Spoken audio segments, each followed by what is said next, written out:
आपण पाहत आहात BV महाराष्ट्र न्यूज, खबरबात महाराष्ट्राची।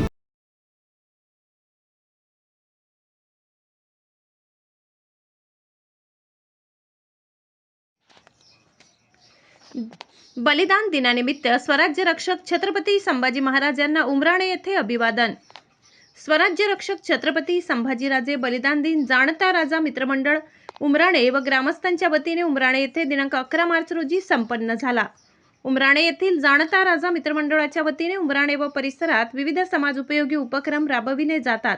यावर्षी बुधवार दिनांक 11 मार्च रोजी छत्रपती संभाजीराजे चौकात स्वराज्य रक्षक छत्रपती संभाजीराजे बलिदान दिनानिमित्त प्रथमतः स्वराज्य रक्षक छत्रपती संभाजीराजेंच्या प्रतिमेचे पूजन माऊली चहा स्टॉलचे संचालक ज्ञानेश्वर कौतिक देवरे यांच्या हस्ते करण्यात आले। येऊन राजेंना यावेळी अभिवादन करण्यात आले। कार्यक्रमाच्या अध्यक्षस्थानी विनोद पाटणी होते। प्रमुख पाहुणे म्हणून माजी सरपंच दिलीप देवरे, सुशांत पवार, प्रल्हाद जमधाडे, माणिक देवरे, कौतिक पवार, बळीराम पवार, पुंडलिक गायकवाड, उत्तम देवरे, पांडुरंग देवरे, बाळासाहेब देवरे, किसन देवरे, दत्तू देवरे आदी मान्यवर उपस्थित होते।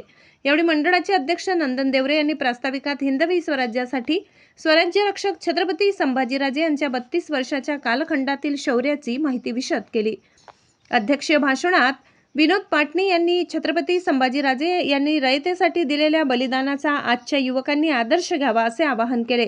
यावेळी संदीप देवरे यांनी आभार मानले व कार्यक्रम यशस्वी करण्यासाठी मंडळाचे युवराज जाधव, बाळा पवार, सुनील देवरे, भाऊसाहेब पाटील, नामदेव देवरे, संपत देवरे, अभिषेक देवरे, महेश पवार, राजेंद्र देवरे, विश्वास देवरे, योगेश देवरे, शरद जाधव, शरद नंदाडे, नाना वतनदार व ग्रामस्थांनी विशेष परिश्रम घेतले। BV न्यूज महाराष्ट्रासाठी कार्यकारी संपादक मनोज वैद्य। शहाजीराजांनी म्हणून केली ही राजमुद्रा शहाजीराजांनी म्हणून त्या पताका सन्मानाने फडकवण्याचं जे काम केलं असेल ते छत्रपती शिवाजीराजांनी स्वराज्य निर्माण केले आणि छत्रपती शिवाजीराजांनी जे निर्माण केलेलं स्वराज्य संरक्षणाचं काम छत्रपती संभाजीराजांनी आणि या दोन्ही महान राजांना संस्काराची जी शिदोरी दिली ती राजमाता जिजाऊ माँसाहेब। अशा महान मातेच्या संस्कारातून आज महाराष्ट्र मुलूक सन्मानाने आज आपण जगतोय ते केवळ राजमाता जिजाऊ माँसाहेब आणि शहाजीराजांच्या कर्तृत्वाने आणि संस्काराने।